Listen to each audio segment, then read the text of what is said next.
Hi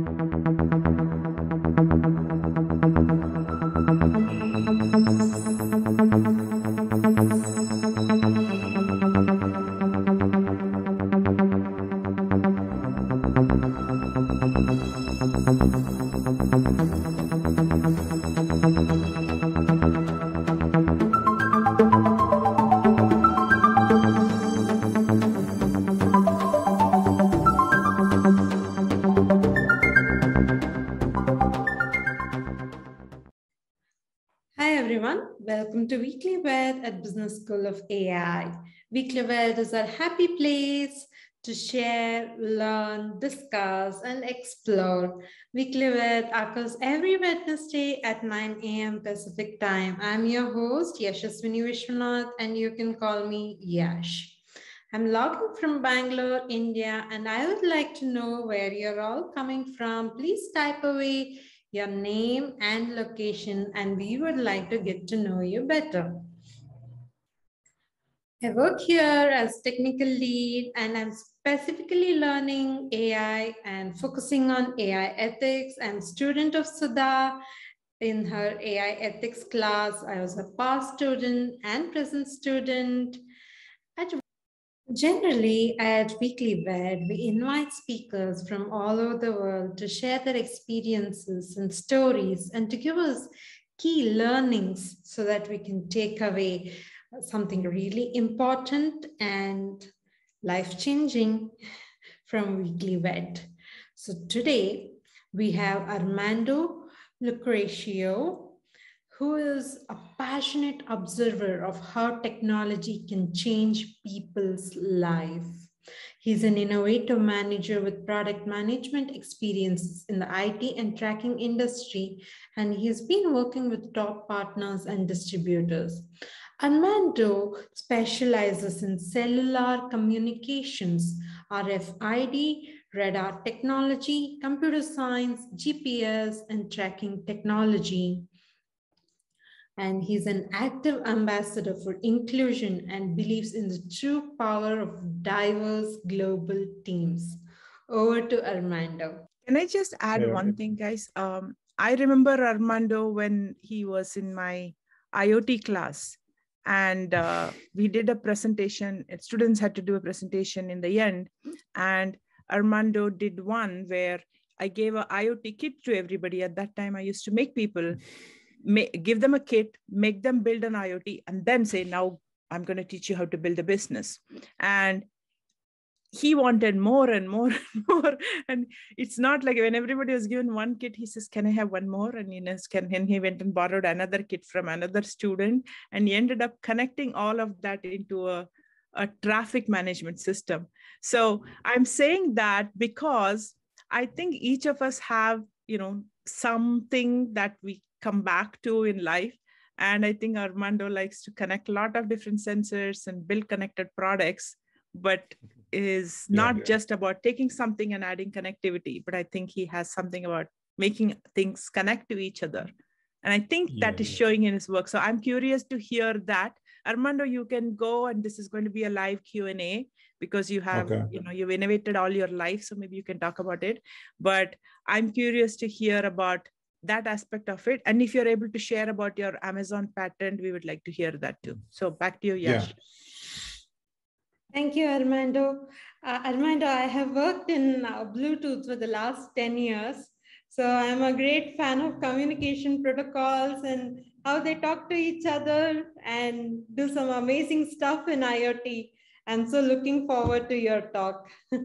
Yeah. So Armando, would you like to share your journey, how you came into IoT?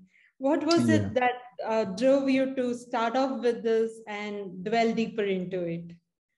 Yes, so my background is in RF technology, right? So I'm an ex-Navy officer working in radar systems and combat systems, and so all my life I deal with sensors. I also did a master's degree in sensors technology in Monterey Bay, and the Naval Postgraduate School was where we focused on all sorts of sensors and in quantum science and all those nice technologies that we have today. So I always been in the sensor world, let's say this way. So when I came out of the Navy, then I went to the RFID Center of Excellence in São Paulo. It's the biggest RFID lab in the world. We developed the first RFID as a service, let's say end-to-end. Was the first time, actually, we have several articles on the president of the RFID world saying that this was the first system he saw in less than 2 seconds read a pallet of 122 printers in less than 2 seconds and get the information into his iPad. So he's really impressed by that, because we had, well, first do the reading, send it to the cloud, come back to the dashboard in the iPad, and he saw that in less than 2 seconds. So it was, and actually 100% reading, because RFID is very hard to do 100% reading. And we achieved that with a rotational portal. So that was the first time in the world, actually, that we introduced a moving portal for RFID, because in the past we had this, a squarish kind of approach. And this was an idea from me, because I come from the radar, and the radar rotates, right? And I was thinking about, if you rotate the antennas, you might have better detection. And that happened. And that was right. I was thinking right, because as you know, when your RF systems work, you have like polarization issues. RFID is a passive technology, and you need to align your field, electric field, with the antenna. So not all the time, due to the complexity of the palette, you can align all the RFID tags the best way. So if you rotate the antennas and have polarized antennas, that will help you, and we achieved the goal, basically. So that was it. And then that's how I started in IoT. So I think RFID tags are the first thing to be connected, to, of course, to be read from and to send the data to the cloud. So I think that's where IoT kind of started, where connected things or connected certain informations, important connecting things through a tag, let's say this way, that give you a EPC code, electronic product code that give you the identity of that specific item. So that was it. That was a big ride there. I also had fortunately, I had the opportunity to lead the build of a robotics and automation lab, where we implemented all these sensors in terms of RFID, actually applied to a real operation for the all South America Motorola phones factory that's in São Paulo as well. So we built the most advanced laboratory in the world, pretty much on robotics and automation for Google at the time, that Google bought Motorola, let's say. And we all had to do all these integrations between all different types of sensors, cameras, RFID, you name it, right? So we kind of do all the automation from a line that was extremely manual to pretty much a very streamlined, around 70% automated, what was quite interesting. So that gave me a lot of sense on what type of informations and what type of sensing informations make a system. Because just having data, one thing I've learned, just having data sent into the cloud is not very valuable, because anybody can do that, right? I've learned further, along in my experience, when I started in Silicon Valley here, I had a lot of experience with developing some patents in some new sensor technologies and, charging wearables. We have several patents on those using, photovoltaic cells and all those, interesting technology. For example, one of I think it's very interesting is to charge a wearable with a photovoltaic cell and a laser. So that allows the product to be sealed, so you don't have any connections, and you don't have the expensive hardware of NFC. In this case, that's kind of the technology people use today. But with a simple laser, with a photovoltaic cell, you can charge a wearable. And so that's a patent, it's out there. I think it's really interesting because from the sensor perspective, we had a very tiny microcell and was with a 40% efficiency, what is kind of interesting. So, you know, all my life I had these ideas, and I have about 10 patents plus, I'm not sure how many, I think there are more than 10 right now, but and one of the things in IoT that I believe it's, as Sudha mentioned, is the connectivity and let's say, and the events, whatever you do, let's say what type of sensing or what type of variable from the real world you want to digitize, you want to make sure that what do you want to do with that data? And as soon as you can filter the type of information you want from that event. So the secret is, I think, not the secret, but I mean, I believe it's the best way to work in IoT is not just collecting data from a sensor and send it to the cloud. I believe it's like to detect events. Or say, let's say, I give an example, for example, in asset tracking, for example, as I was building a startup in Silicon Valley of asset tracking. Let's say we are transporting ice creams, right? I want to know when the ice cream is out of the truck and at the sun. That's not a good thing. So I need to know that. I want to know that event. I want to know not that the temperature is rising, but I want to know that the fish, the frozen fish or the ice cream, it's outside the truck. I want to know, for example, the volume of transportation. I want to know events that make impact in my operation. So I think that's where the sensing and the IoT can help. Okay, it's to give you, so as much computing in the edge you have, as much intelligence in the edge you have,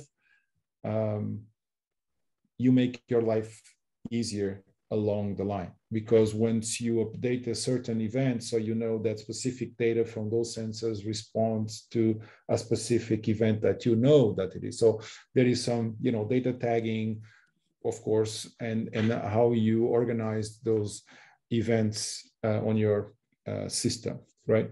So I think as much as people can design a system that can, you know, describe events and rather than just informations, that's interesting as well.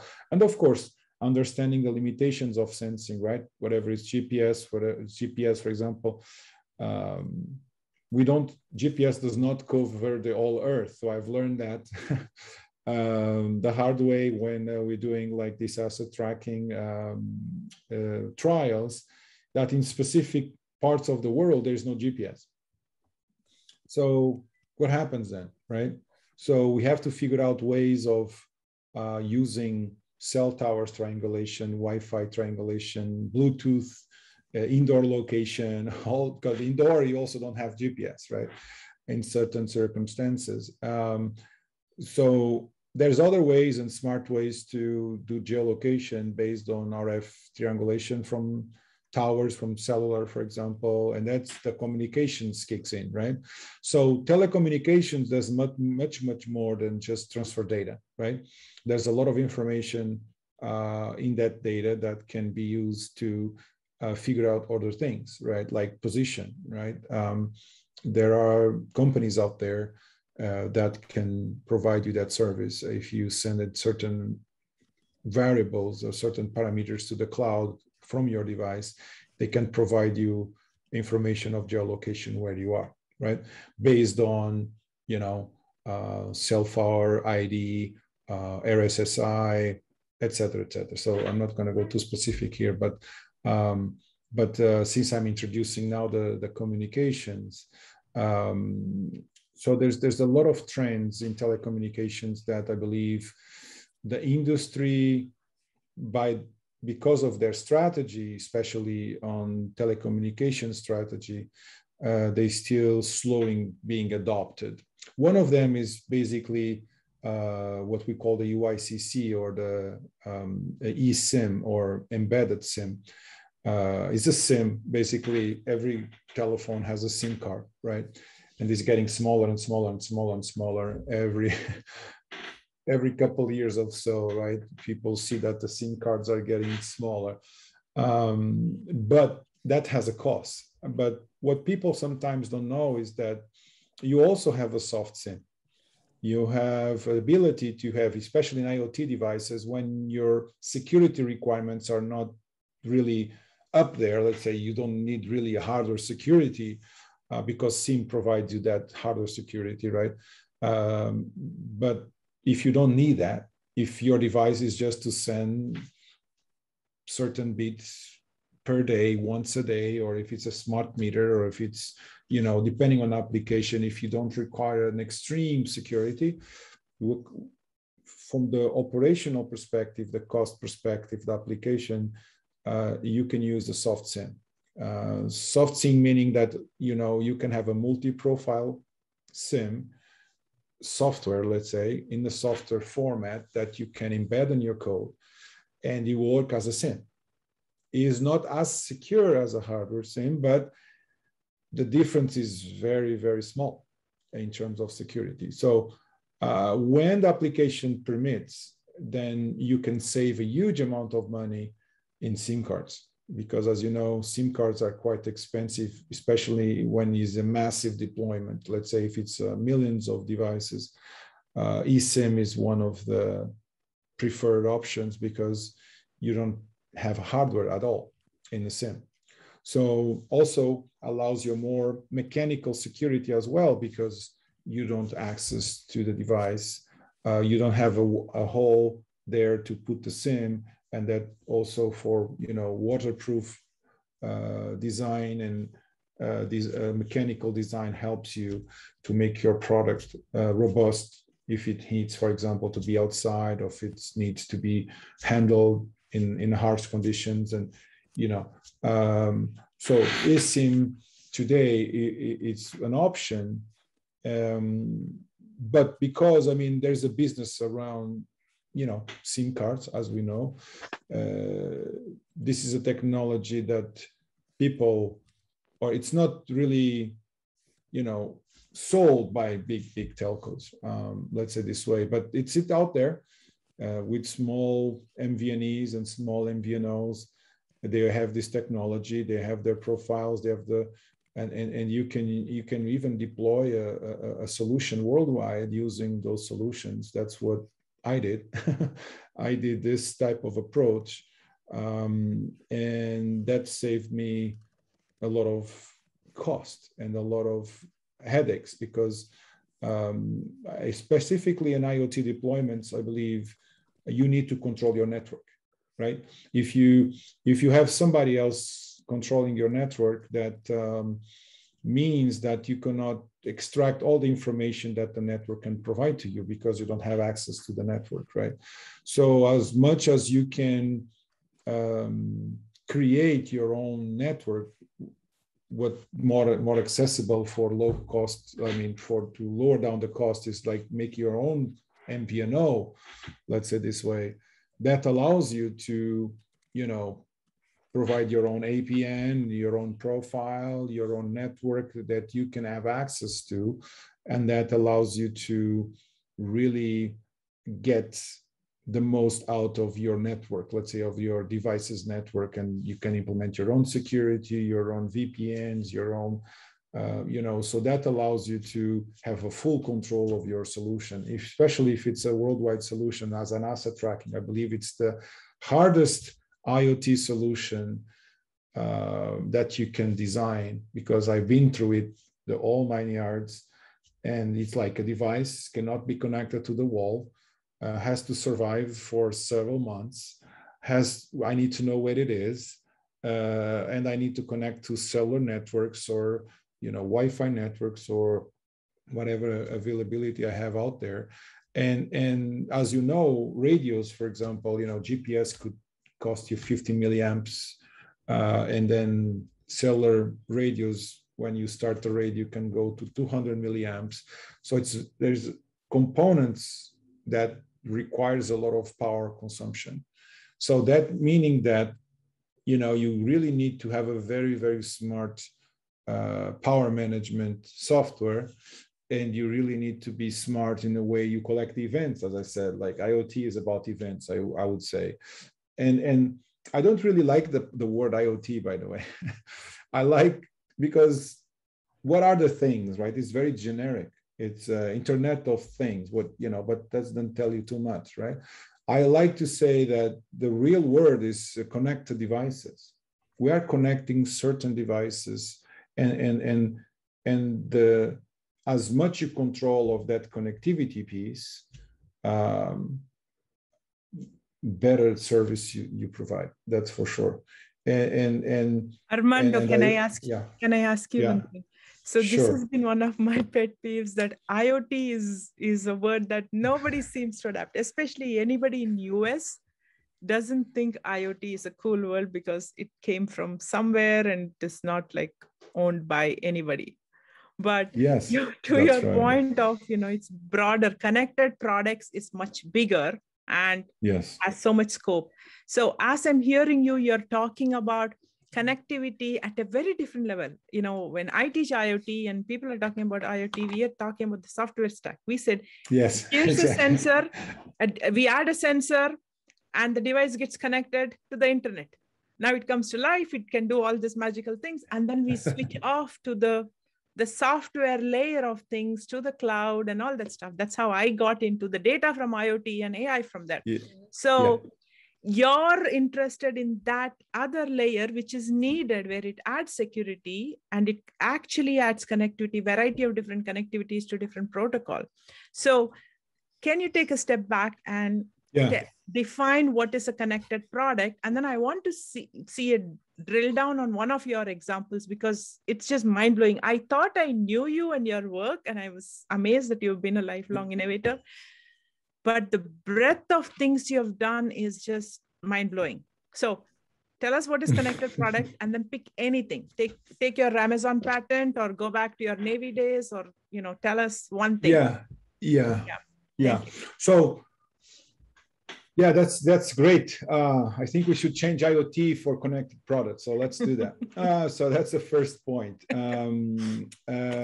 Because I don't think IoT teach anything to people, and I think the name, it's not even clear for me. I mean, in the beginning was cool. Oh, IoT, what is this IoT? Because nobody knew, and I don't think even today people know what IoT means. But because it doesn't mean anything. For me, connected products or connected devices tell you that I have a product and it's connected. And there's something there called connected that has all breadth of, let's say,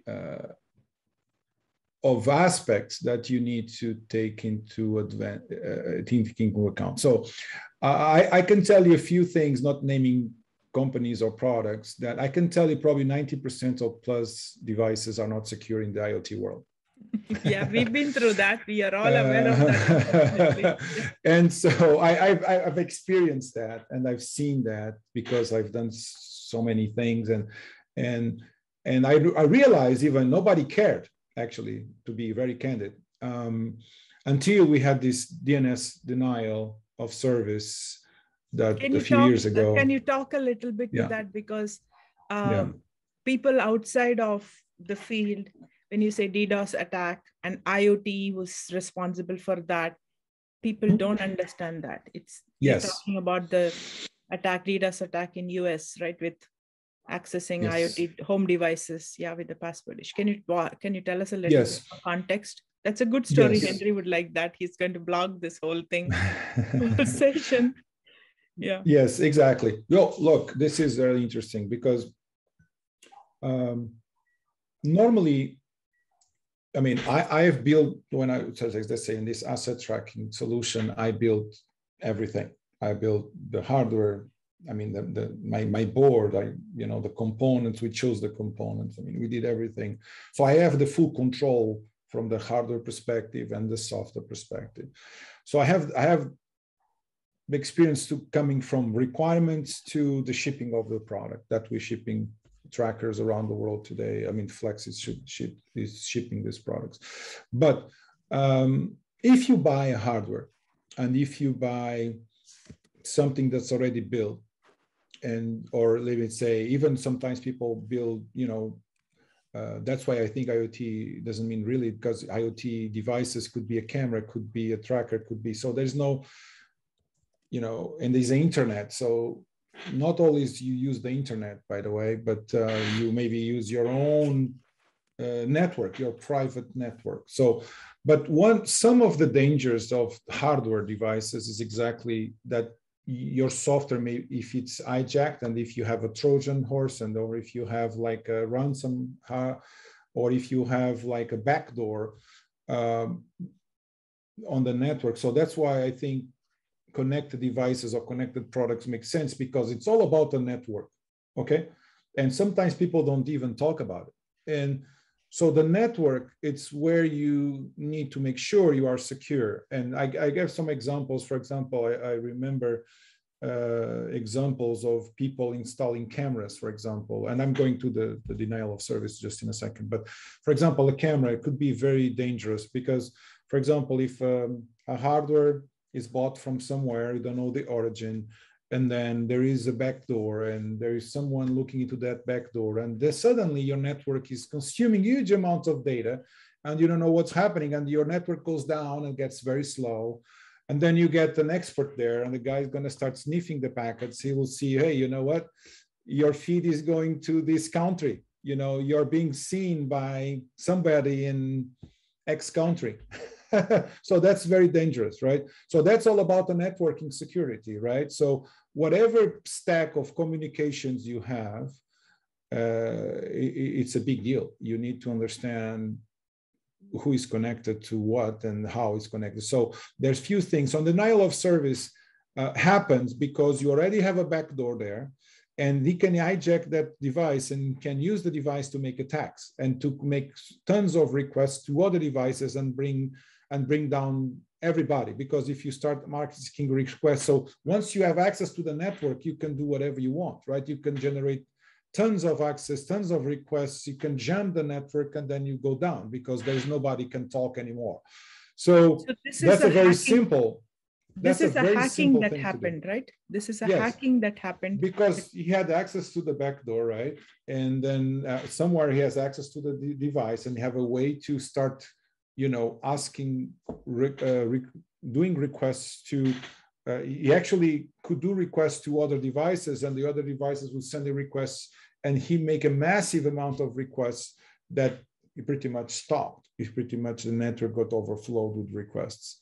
That's kind of the simplistic way so people understand. So it's like imagine you're in a room, 10,000 people picking at the same time. You don't understand anybody. That's kind of the idea. So the way this was a big deal in US, because they used ordinary people's IoT devices from home.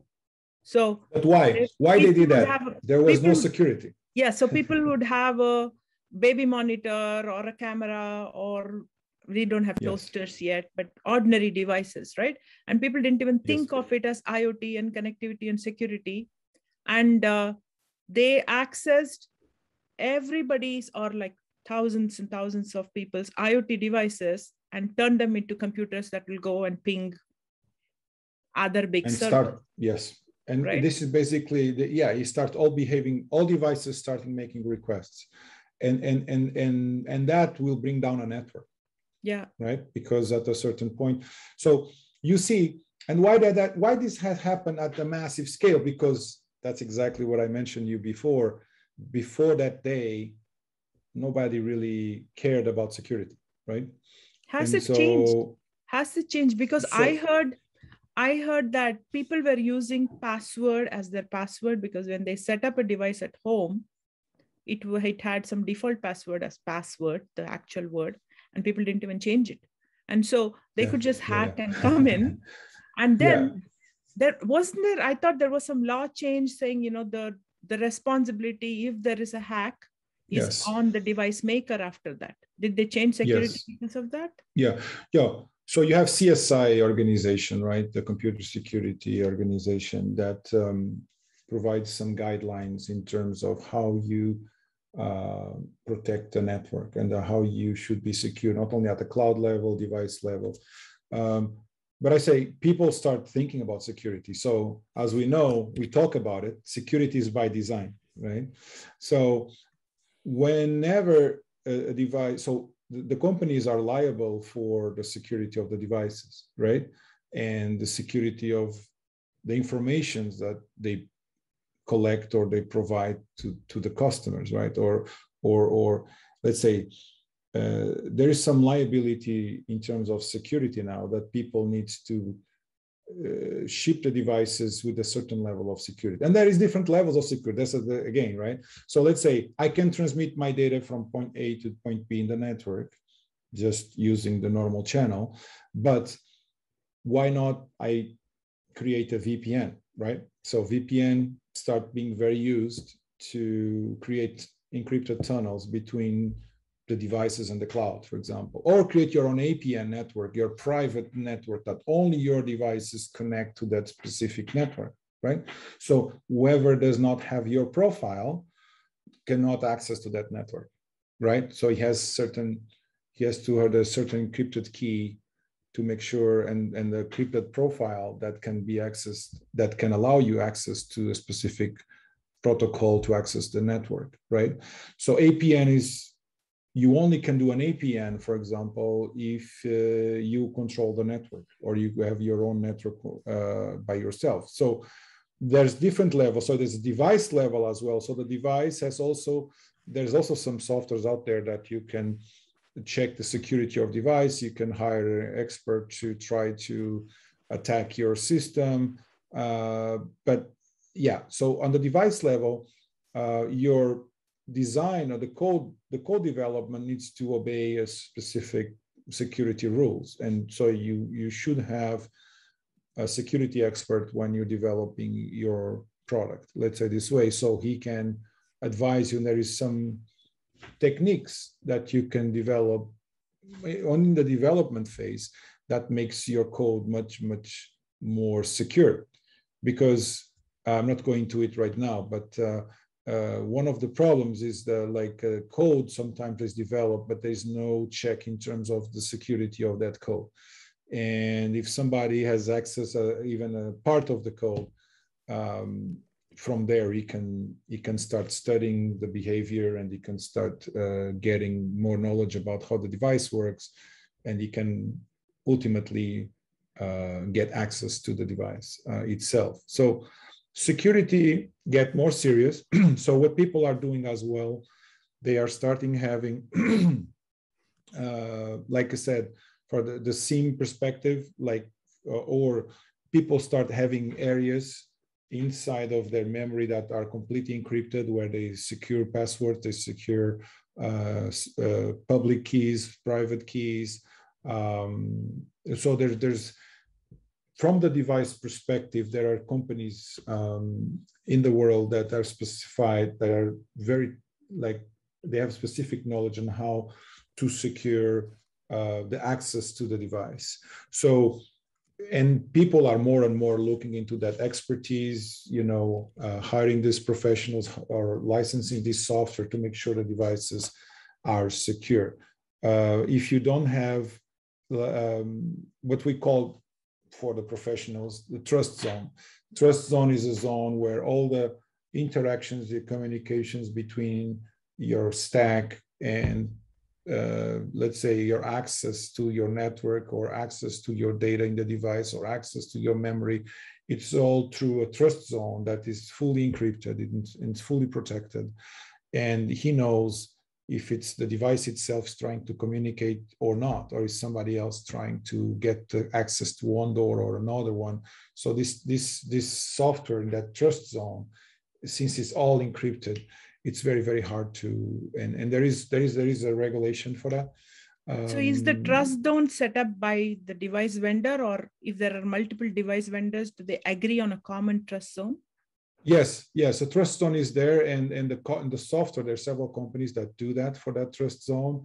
And there's different ways of, how you manage certificates, how you manage access to the network, how you manage access to the device. So you can, normally you don't have that expertise. And so those companies can provide you that software that can provide you, and you can develop on top of that, on that stack, on that security stack, let's say this way. So if you don't have that, your device, it's not secure, right? So this is what people are doing right now. Even on APs, they have to have this kind of stuff. So and one thing that was the problem. So sorry to interrupt. One thing I find is IoT, when people like you who are building IoT, who are out in the industry, right? You know the details of it, and then you're going and innovating and building things. For the average person, they get the devices from a consumer perspective, and they get it at home when they interact with it in an airport or city. That's the closest we can relate to. And so one thing I've heard is there are more and more companies coming into the smart home space, but then there is no connectivity across the devices. Is that something that you're seeing? And to the extent which you can tell us publicly, I'm happy to hear your point of view about home devices. It doesn't have to be just about security, but the connectivity. If they don't have connectivity, it's a nightmare to connect and even have devices talk to each other. I don't get the full value of it as a consumer. So what are your thoughts on that? No, I mean, the devices are, at least as I know, are easier and easier today to connect to your home network. For example, we have different ways. Even the Wi-Fi Alliance has already published some papers about it, and they have some ways of, the easy setup that you can, or through a QR code or to a specific frustration-free kind of setup, you can do, you need to know your password. For example, sometimes there is ways of you to connect to a network in a very simple way. So I think the big companies have that. And even another device that knows the credentials can for sure provision another device in the network. Once he connects to the network, he can provision that device through BLE, or before the device connects to the network, he can provide the credentials of the network to the Bluetooth, for example, right? So today companies are exploring on how to take the hassle of the connection of the device to your home network, right? I don't know if you've seen, but for example, Amazon today, if you buy a device and you already allow, if it's a connected device, and if you allow Amazon to provision the device before send it to you, your device arrives home and connects automatically without you doing anything. Oh, I had not seen it, because I remember in the past we had to kind of use the audio port to connect and get the device connect back to my Wi-Fi. Right now you can do, right now you can do to the application. Sometimes people use application, a mobile application. Sometimes if they already have another device at home, you can provision automatically the other device by knowing that is in the vicinity. Or today you can buy a device and it's already ready to go. Once connect to your home, once you connected, he boots up, he connects automatically. He already knows the credentials, and that's it. He will just connect. So more and more we are seeing these new ways of connecting devices in a seamless way. Let's say this way. In the home Armando, I know you you have to go. Thank you for I'm not finishing up. I'm just saying, you have to go. So I want to make sure we ask you something more. Sure. Henry has a question in audience. I could talk to you for hours, because we will not call it IoT, but I love to talk about IoT. But Henry here has a question. He's saying, he wants to know who are the top players in this space and who are building connected products, and also wants to know what is the low-hanging fruit, or what is the, what can someone do to step in to make it a successful business? Who are the big players, and what can anybody do to, what's the easiest thing? I missed the first part of the question. Sorry. Can you say that again? So who are the top players in the connected space? Okay. Well, obviously, the telcos are important, especially because more and more they have the infrastructure, right? They have the network. So that's there. So the big telcos, of course. And then you have the small, what we call the MVNEs, right? What we call the mobile virtual network enablers that allows you to create your own mobile virtual network operator. And those are simple ways of you can go and create your own virtual network. By the way, there's huge contracts to do. I took like 8 months to close a contract, so it's not easy to do a contract like that. But so any business can become an NVNE? Yes. MVNE, no, MVNE, what is an MVNE? MVNE, basically, they have the mobile core network, as any telco has, but they are specified, some of them are specific for IoT, right? So they only deal with IoT. Of course, they can do phones, they can do call, they can do anything that the telco, big telco can do, but they are specific. They can, let's say, they have also their own profiles of the network, and they can create a virtual network. You can use their network in a virtual way. Let's say they create your own specific network. You can operate worldwide with that specific credential of that network that you have on your SIM card, or if it's a worldwide, or you can do Wi-Fi, you can do whatever, okay. LoRa, and you can have your own network through those MVNEs. It's an enabler. He provides you the network, and you, with a SIM card or the Wi-Fi or whatever, you can connect directly to their core system, core mobile network, and he will connect you to any part in the world. Right? So the telcos have a play, MVNEs has a play, and you're talking about any device company, say a washing machine maker or a TV maker or some company who makes a product to make it connected, can connect either with the telco or the MVNE. Yes, exactly. Okay. Especially if you need cellular, right? If you need cellular and Wi-Fi, both things, you can use an MVNE. And that sometimes for small companies, it's cheaper to go to MVNEs than to directly go to telcos, because normally to like a big company, as any company, if you don't have a big volume right off the bat, it's hard to deal with, because maybe it's not their business. They are interested in the big players, right? So if you're a small player, you might be interested in to look into MVNEs or MVNOs that can provide you that service off the bat with small amount of devices, and you control your own network. Yeah. But who are the players? Like I think Henry is listing Amazon and Google. Are they the two big players in the space, or are we seeing it? Telcos are investing a lot in MVNEs. For example, I know that Tata Communications acquired, I think a year or 2 years ago, an MVNE in Netherlands. Actually, I started working with that MVNE and they bought it later because of our relationship. But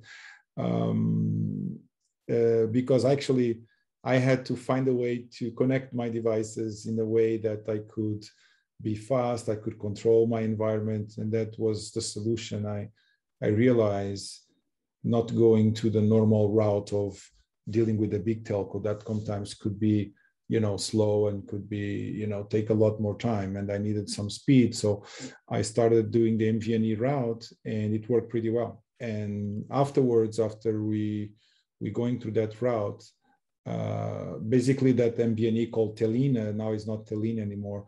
It's a Tata Communications company. And that was, the Tata bought that company because we were really successful.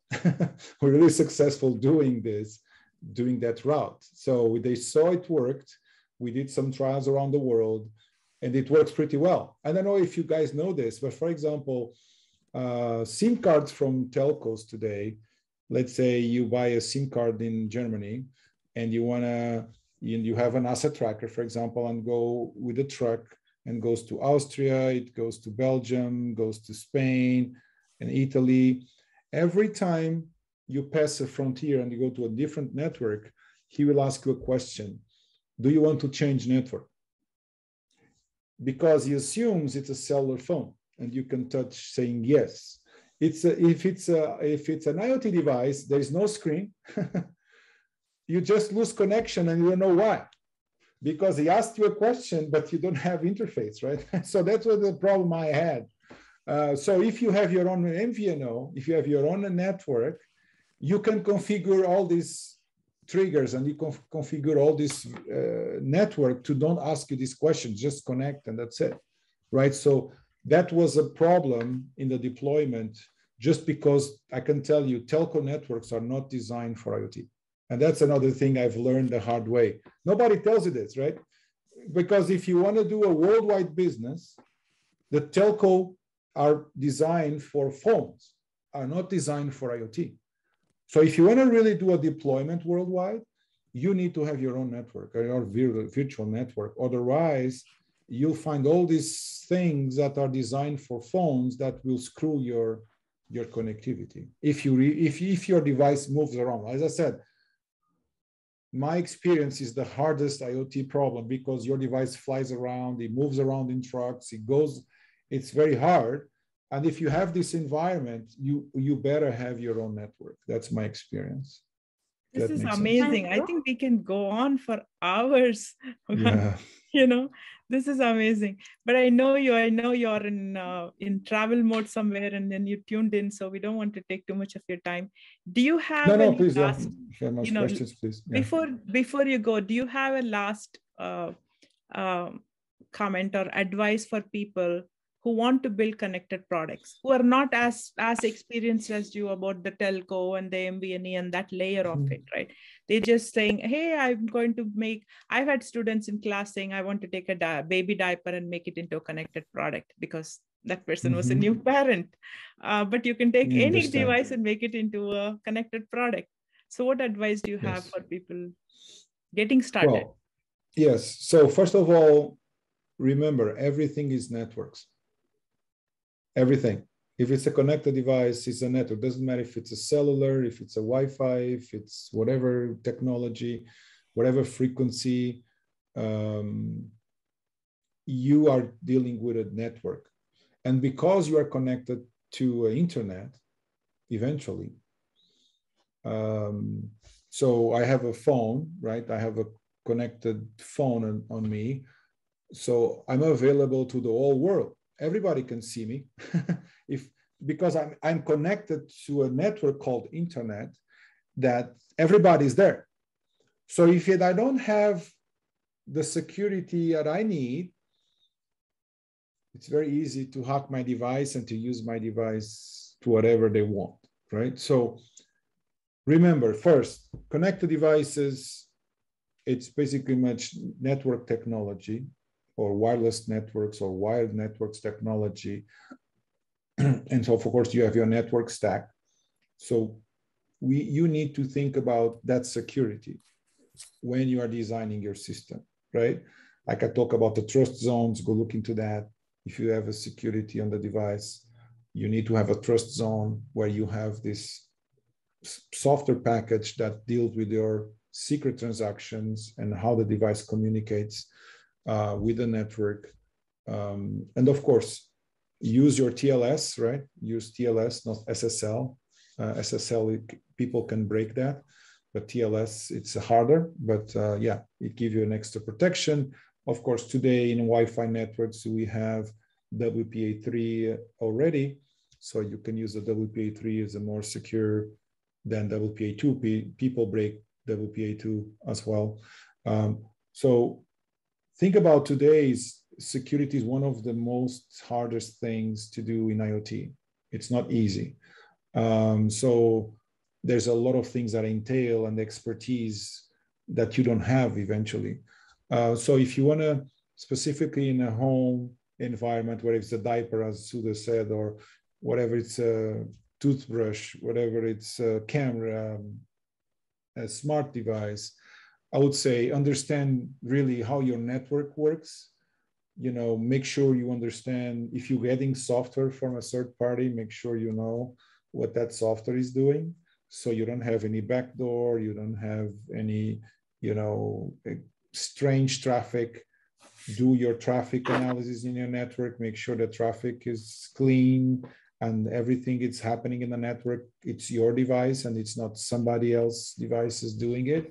And of course, you can raise up the bar using your own APN network, your private network, or in adding VPNs or APNs, or, you know, you can make sure that at that specific layer, at that tunnel, only your devices communicate, so you are not exposed publicly. Even though you are using a network, you are not exposed publicly to anybody, because nobody has the level of access that you have. Even if a device is compromised, he cannot go up in the stack.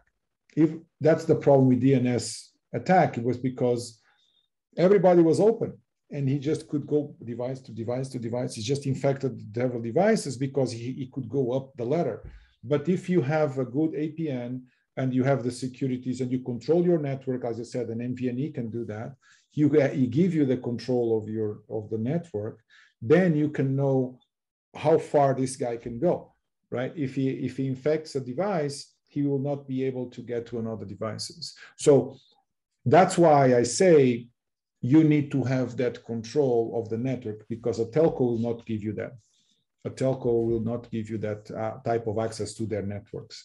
But if you have your own, then you can. So that's a very interesting thing that I've crossed, because it was a blocker for me. And I had to go think about those things, and it worked really well. And because of that, even that company was sold. But because we're doing a great thing. Your top advice to people is, if you're even connecting a diaper or anything else, it doesn't matter. It could be any kind of device. Think about how you connect to the network and make sure it's secure. Yeah, because let's say you need to define your security, how much security you want to get. You can go as much as you can, but you need to make sure that you're not over secure things. Let's say if it's a diaper, what type of security do you want? You know, if it's a toothbrush, if it's a camera, you want to make sure your live feed does not go to somewhere else you don't want. So definitely define really well your requirements of security upfront before you even start. Yep.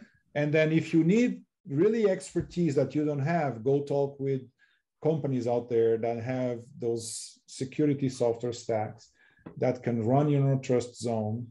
And normally chips already have these trust zones where they run all the security communications there and access to the networks and all this kind of stuff. Because if you don't have that, it's going to be very easy to hack your device. But again, it's the device side. The trust zone deals with the device side, but then at the network side, we have another level of security that, of course, if you are using the open network, you are very exposed. But if you have your own tunnels and your own APNs, let's say, it's very hard. Even if the guy, let's say, if your device is not secure, if he infects one of your devices, he cannot see or he cannot touch the other devices. So this is the type of things you need to think about.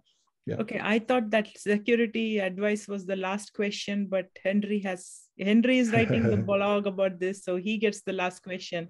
He wants your before you go, he wants your opinion about the Apple devices. I was saying, I was chatting with him and says Apple is not big in the home device space other than the phone. He's like, what about the tag? What do you think about the tag that they have that replaces? It's a Bluetooth. Like Tile, I think. Tile right? used to be a big IoT. Yeah, Tile, the same thing. What I think about it, yes. Well, it's a nice to have. Well, if you are in the range, you can detect it, so Bluetooth is about 10 meters. I mean, you can extend it now to 100 meters, or that's the limit of Bluetooth, I believe. But you talk about security, or you're talking about the usability? What exactly it's your question about? This device, the tracking device? That would be my, their selling point is that you can, they can be off, or your devices can be off, or they can lose power, or they communicate, yes. They communicate not through your network, but anybody's network through Apple's connectivity that you can find things many, many miles away that don't have anything to do with you that are. Gotcha. So they probably know the last position, right? They know, I'm not sure, I mean, maybe don't know the product enough to talk about that, but I would say it can communicate miles ago, or he can tell you what is the last time the phone was close to it, right? So might you think that, oh, I see, it's 10,000 miles because I left it in New York airport and now in San Francisco. But that was, he tells you that is in New York because it was the last time your phone was connected to it, because I believe it's Bluetooth. I don't think it connects to Wi-Fi, I would say. I'm not sure. But if it's only Bluetooth, he will tell you the last position that he was close to the phone, because the phone reported to the cloud the position of that device. And it tells you if you go off range of the Bluetooth, so the phone will give you an alarm, or the device will give you an update. So I would say, I don't see, if it's only Bluetooth, I don't know the product, as I said, very well, but if it's only Bluetooth, I don't think there is a lot of security there to, I mean, there's security there, but I would say you don't have, information there. It's just a thing that's there. It's your bag, or it's your, I mean, it could be a valuable thing, let's say. But as long as you keep on the range and you can be notified, it can go out of range, I would say, remember that you can always be communicating. You like on the device side, you can always allow to connect to a specific phone. So even though those ping you, you will not respond. So that's the security. I think, Armando, the way it's marketed, if I understand it right, is, if you leave the device in Europe, and let's say, my friend's phone is next to that device, and let's say I landed in New York. Mm-hmm. They have they communicate to the phone. Oh, it communicates to that phone, and then sends the location to your phone, saying that, hey, you left the device in Europe because your phone was next to the device. Oh, I see. No, I see. Okay, we have a similar thing. Okay, no, I understand. Yes, but in that case, you have your own private network, right? In that case, Apple, of course, has a communication to the device, and you can secure it, or through VPN, or through your own APNs, because they have this big, I mean, they have space in the telco, so they can use their own tunnels, and they can secure the communication, as I mentioned before. But at the telco level, because Apple is big enough to tell telcos, say, hey, give me, I want to have my own private network on your infrastructure. So that's fine. You know what I'm saying? So in that case, I believe Apple guarantees the security of the data because he knows which device belongs to whom through Apple ID eventually. He knows this device is yours, so you can see it, but all the communication is done securely through their network. Eventually, is a virtual network on top of telcos. Is an Apple virtual network on top of telcos, or I don't know if eventually Apple today have their own MVNE. I don't know, that can connect to any network in the world. So I don't know exactly how they do it, but they most likely have a secure network that, virtual or not, connects to the devices itself, and the devices have the ability to securely connect to the cloud, and they are secure devices and secured to the network as well. If you're concerned about security, it sounds like from what I'm hearing from you is that we need a heck of a lot more MVNEs. There is a lot in the US. There's hundreds of MVNOs and MVNEs. There's a lot market out there. I don't think people know enough about it. So I think even in the US, I think is the market that has the most MVNOs and MVNEs. Europe, I think, is the second. And South America, they have a few, not much, but and MVNO is not everybody that knows how it works, right? So it's a very I mean, telecommunication people, they know, but not every company has telco companies or startups, and they try to go the hard way. And sometimes it's hard because if you have an IoT device and you don't control your network, I would say it's going to be very, very hard. Yeah, it's the way it is. Where are the connected devices heading to, Armando? I mean, what is the next level of the connected devices? Now that we know that, you know, like the diaper, people, somebody trying to connect those devices and things like that, right? What do you see the future of the connected devices in another 5 years or something like that? Yeah. Well, I would say there's a lot of companies, at least one that I know is, for example, developing access points with cryptocurrency. What's kind of interesting. So in fact, you kind of mine cryptocurrency based on your use of the network. So that's a trend I'm seeing, like you can make money using the network, let's say this way. So that's one of that I know. What I believe is that infrastructure is always needed. So you will have the satellites, the Starlinks, you have the all these satellite networks that are being built by private companies to allow the connectivity of the 4 billion people that are not connected, right? So today we have about 4 billion people that are not connected to the internet. So I think that's the gap that people are trying to fill. So you'll see more or satellites that can provide Wi-Fi, or satellites that will provide worldwide connectivity in specific areas, and then you have the base stations that can then provide the Wi-Fi.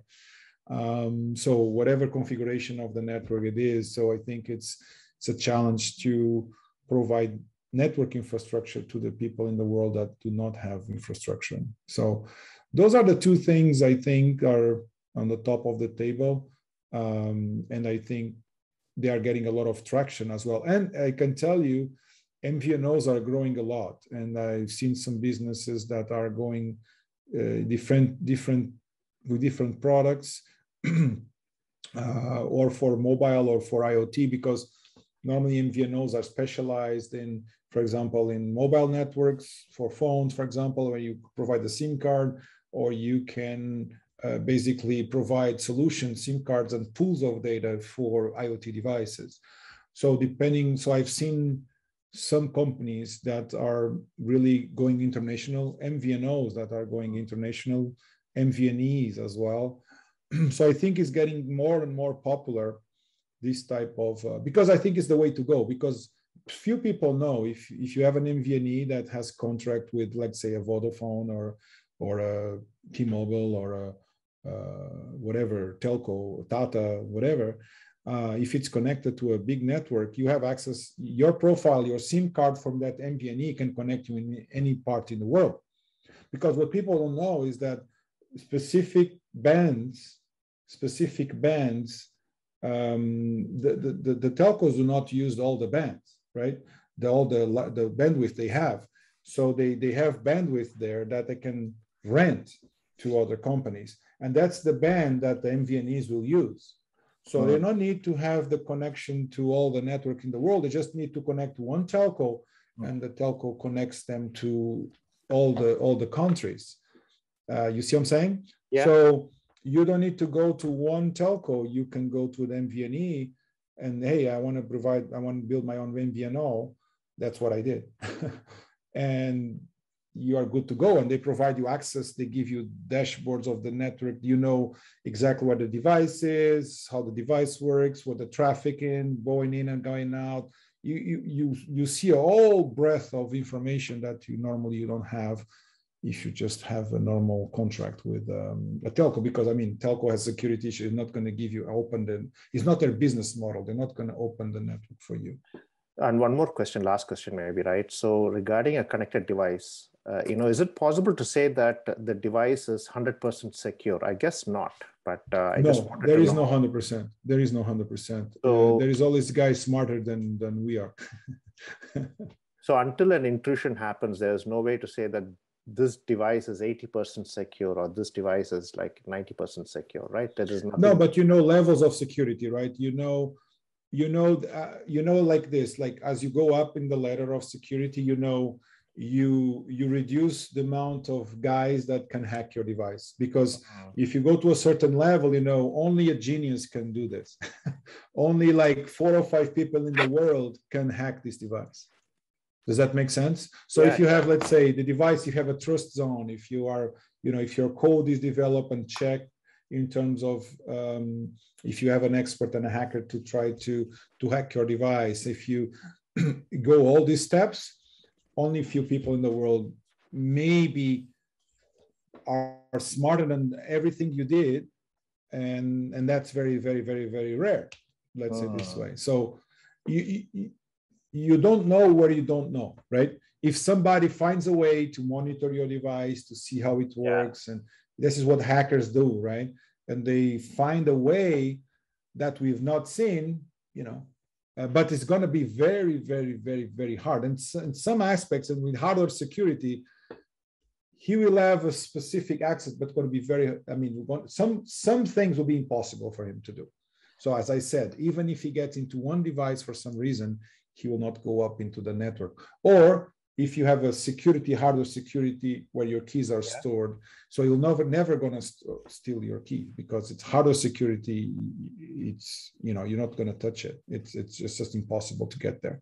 I can relate to you, Armando, because I work for a home security company. They made camera devices, and in the chips of it was just a, you know, size of a grain of a salt, grain of a rice, right? It is that small that gets embedded into the camera device that kept all the keys together, and then that does a secure communication. But during my work there also, you know, we had hackers coming in and sniffing on the network, because, you know, camera is sitting on your home network, and then the home network connects to the cloud to send all the data and images and things like that, right? What you say regarding the RISE is called a secure element. Is a secure element, a hardware secure element. That is right. And that's not hackable. That's not hackable. You can touch it, right? That's right. Because it's burnt into the chip, actually. So yes, you can't hack that. And then on the software side, what we did is we had code analysis tools, static and dynamic code analysis done. So that because the code is built with all the free open software. And so as and when we find vulnerabilities on that, you know, we go through a process of fixing those vulnerabilities, and we build the, you know, code. So we were trying to, you know, it was more secure, but there was also some incidents where, you know, security is an end-to-end, right? So we realized at one point of time, you know, somebody returned a device and that was not completely unprovisioned.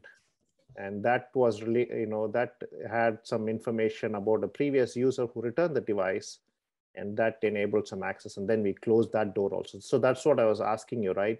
Yes. Security, you know, is until you find out, you cannot guarantee to say you're 100% secure, but, you know, we know all the steps that we can take to secure them. Yes. So I would say device security is like a secure element, of course, to deal with all the private keys, so nobody can steal anything. Secure element is a must if you want to do it. Trust zone, it's also a must. And of course, then the way you communicate with the network needs to be secure as well, right? And then your cloud needs to be secure. So, so it's all different levels of security. And what I advise to people is, like, you might not have expertises on this, right? So in the hardware perspective, you just need to put the secure element there, right? Make sure you use it. On the trust zone, you cannot do this type of software. There's experts in security that develop this software. So you need to maybe license part of this code for you to implement on the device side. And then on the network side, I would say you have to have an approach as an MVNO and MVNE that you can have access to the network and you control your network, and they can configure as you wish, and they give you the data. They don't see the data, only you control the data. So, but that cannot be done with a telco, because telco don't have this business model the way I'm explaining. So, yeah. So if you wanna deploy a big solution in one country or several countries, I would say, for the network perspective. So it's like device perspective, secure element, trust zone, and then the network perspective, have your own MVNO or like provide your own APN network or private network that you can only connect to that tunnel, only your devices. So if you do all this, it's going to be very, very, very, very, very hard. And some things will be even impossible to do. He will not go, let's say, if you have an APN, if you guys go into the device somehow, he have no way to go to other devices. It's impossible. He's not going to be able to go up in the stack of the network. Right. So when any device that is moving around, right? So any device that is moving around will be having its own MVNE, correct? Like for instance, a Tesla or let's say a Lime bike and things like that. Will they be having their own MVNE or it's just a VPN? They should have. I would advise them to do, but they might have specific contracts with telcos. I don't know. They may telco give them access to a specific, like they build for them an APN, a private network for them, with their own profile. So there's many ways you can do it. Depends on how big you are and who wants to talk with you, right? Right. Then you enter in the company strategies and the company priorities, and so MVNEs are designed for IoT, right? In general, and of course cellular they can do as well. The problem, like depending on your product, so cars, for example, still have a difficulty because cars needs a lot of bandwidth, and 4G sometimes is not quick enough, right? So it really depends on the application, but it's definitely, if you move around and if you go from country to country, I would say you better control your network so you know what's happening. Yeah. I think Tesla uses AT&T, at least that was the one at the start. Yes, but they might have a specific dashboard, they may have a specific control, they maybe give them their own private network, virtual private network, something like that. I don't think Tesla will rely 100% AT&T. I mean, if I was me, I will not do that. I want to see my network. I want to know what's happening there. Yeah. No, I remember like maybe 5 years back, we had asked Tesla, when they gave the car, they give you unlimited bandwidth and connectivity. And so I remember at that time, I was very intrigued. How can they do that? Because they are bearing the cost of paying AT&T for every single car's connectivity and the bandwidth. So there is cost to them. Of course, there is strategic. The cost is embedded somewhere. The cost is embedded somewhere. It has to, right? I don't know, but I don't know the business model, but you have some costs there. The cost should be, maybe it's your monthly payment or whatever. But again, they know how much data will consume. The maximum. So in the business model, they have to take this into account and somehow charge whatever it comes from has to come from somewhere. I don't know, but I remember at that point they said, "Oh, your bandwidth is free." They just got started with this, but they said you have it free for 5 years. I asked somebody at the showroom, and they said for 5 years, and I was like, "What is this magical 5 years?" Right? He said, "No, that's what." Yeah, but let me tell you something. But now the traffic is so big because our cameras have more definition. The files are bigger and stuff like that.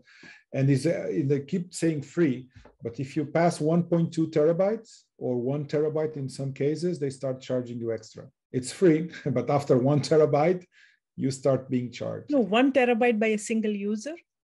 So I use more than 1 terabyte per month myself in my home, because I have a lot of devices. I have my phones, and I have my home is 1.5 terabytes a month. My God. I thought I was this crazy consumer. No. And I can fill storage of 1 terabyte. Yeah. I have to pay extra. Like even my plan is free, but after 1 terabyte, the guys freak out. So I think Tesla must it's have not free. It's not yeah. free. So Tesla would have a contract that caps at some overall level, and then they must have estimated how much. Yeah, they estimate, User would use. and they embedded on the cost of the car eventually. Or let's say for 5 years, it will cost us. I mean, the telco tells them, you pay me $500 for 5 years. That's embedded on the car, and that's paid on the car eventually. I don't know if that's the case, but let's assume. So when you pay the car, the $500 are there, and you have free data for the next 5 years, but you have the $500 on your car already, right? So for 5 years, you're not going to pay that. Yeah, I was trying to do this calculation of what would be what backtracking from there, saying what should have been the cost that Tesla is paying AT&T, because of which they are saying, I'm giving this free unlimited bandwidth in the car. Yes, I would say 500, 600 a year is maybe not far away from the truth, or more. It depends. But I would say for MVNO, MVNE, I use a normal use, but the car, I don't know how much data it uses, but for a normal phone, for example, MVNOs, normally they charge you $40, $50 a month, or, depending on the usage of your phone, then normally you're good for unlimited data. It's kind of the same thing as any other telco, let's say this way. So for a car, depending on the data the car will use, if it's more than your phone, I don't know. I don't have a clue. No, I think they have eight cameras, so they're going to have hell a lot of bandwidth, but they must be counting that as their data, because they're collecting that data for their own learning the road purposes, right? So it improves their self-driving car capability. But I think what they're giving the consumers is the entertainment piece, right? So we can watch YouTube or connect to Netflix or any kind of music bandwidth.